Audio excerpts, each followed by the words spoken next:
This too was I kind of wanted to I wanted to discuss what has to happen before we even get to this fight, because they're like Monster is saying he want to fight him next year in 2026, but presumably probably in the middle or latter part of next year. Right. So we're only in March of 2025. Right. We're not halfway through this calendar year. Yeah. So that's a whole while away. So that means there's some dominoes that gotta fall before that happens for this fight to happen and be as big as it can be. So I wanted to explore that from the Monster side of things and the Nakatani side of things. So I'll start with the Nakatani side of things because I feel like that's actually more interesting. Okay. You know, we talk about Monster so damn much. Right. We know he's gonna fight Murodjon. We know he's gonna fight Cardenas. You know, we know all that. We know he might fight Nick Ball or whatever and come back down. Listen, we know what the play is, but let's talk about what has to happen from the Junto side of things, because Junto Nakatani, you know, right now as it stands, he only has one belt in the bantamweight division, and this whole division, every champion is Japanese. All of them are. That's crazy. You got the IBF champion Ryosuke Nishida. You got my personal favorite Seiya Tsutsumi. Yeah.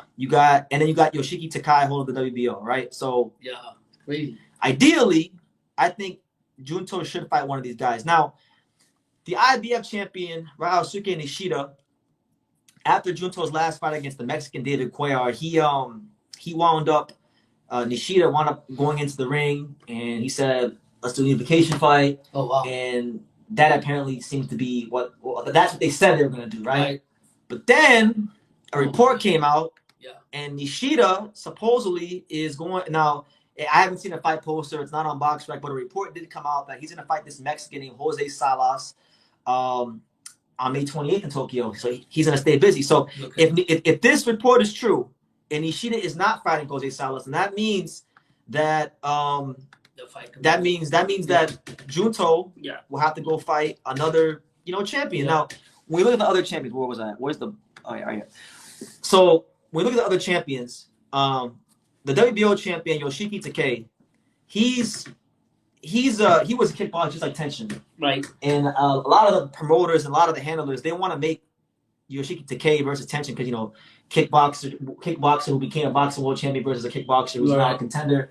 It's a marketable fight in that regard. So if that fight happens, he's not available either. So that only leaves one guy, Pops. Wow, yeah. That only leaves one guy, which is my God, Mr. Punchburger himself, the WBA champion, pound for pound, one of the most exciting fighters in Japan, Seiya Tsutsumi. Now, I'm not even sure he's gonna if he files an exemption.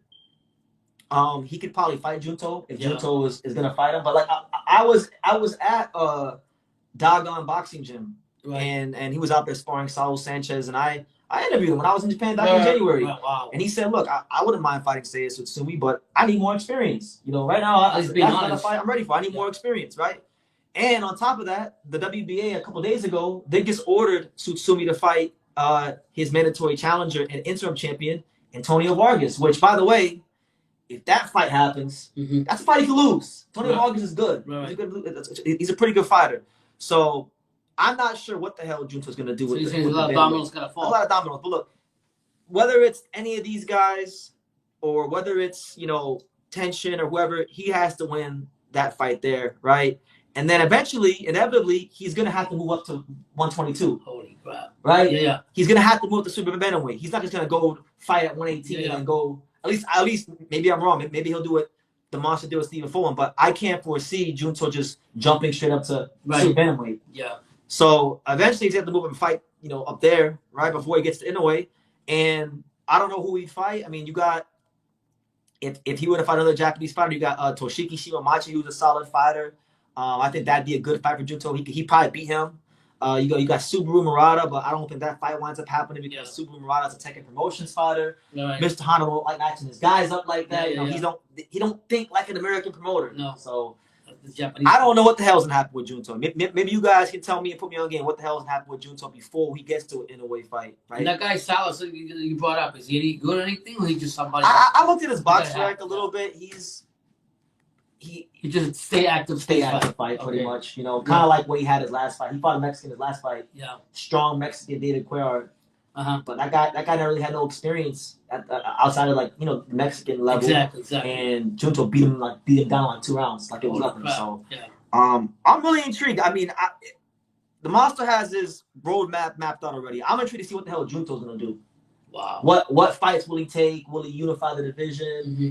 You know, does he go straight into a monster fight at super bantamweight, or does he actually, you know, take a fight before that? You know, there's a lot of things to unpack there, right? And then, Pop, we know if the Monster, right? You know, we'll touch on that really shortly because I feel like I've talked about this enough. But they already got. What, you got anything you want to say about this fight? I don't. Monster versus Murodjon. Well, Murodjon, what is it, mandatory? Is that why he's fighting him? Yes, because Murodjon is a WBA mandatory, and he's had to wait. He has had to wait. Okay, but I'm gonna tell you be true. If he wasn't a mandatory, they have to fight him. I wouldn't fight that guy. That guy fucking didn't do shit when he was a champion. He held on to the ball. Tell him how you really feel. So I'm telling you right now, he didn't want to give nobody else no opportunity, but he's the first one to cry a wolf to Inoue and say, "Hey, I'm your mandatory. Come fight me." You know, so.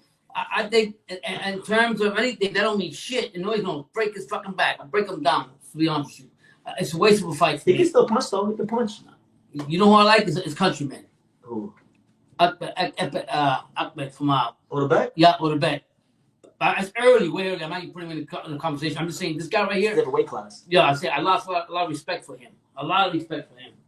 Why?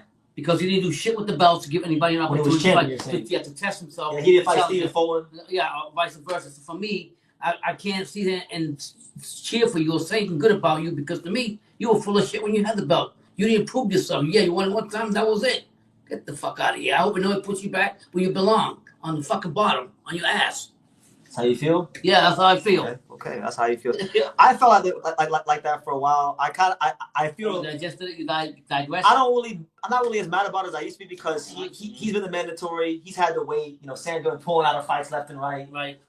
Then like Monster fought Yi Jun Kim. Right. That was so. Like, so you're blaming the politics of boxing that held him from fighting the man. Like I don't have to see the fight. How many years has been waiting for this fight? I don't have to see the fight, but my mentality is like if Monster's gonna fight at 122 and stay there and not go to featherweight right away, then okay, you should fight mandatory. Even if I don't like it, because I can't sit here and say, well, I believe in mandatory being honored, but then I don't like a mandatory. I keep it consistent. You don't want to fall into a contradiction. I keep it consistent with the mandatory. So.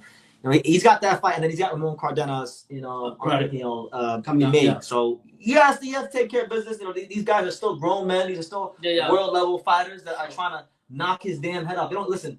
They don't give a damn about none of that Junto Japanese celebration. They got their own goals and aspirations. So Monster has to stay sharp. He got to continue progressing as a fighter because in this sport, if you're not progressing, you're regressing. Yeah, and you got to stay sharp, especially when you know everybody's coming for you. So that's what it is. But let me see. Shout out to everybody. We're already 40 minutes. We having fun. We're having fun today. Yeah.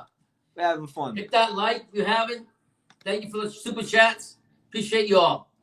We got man, Matt. This live has been brought to you in part by Matt.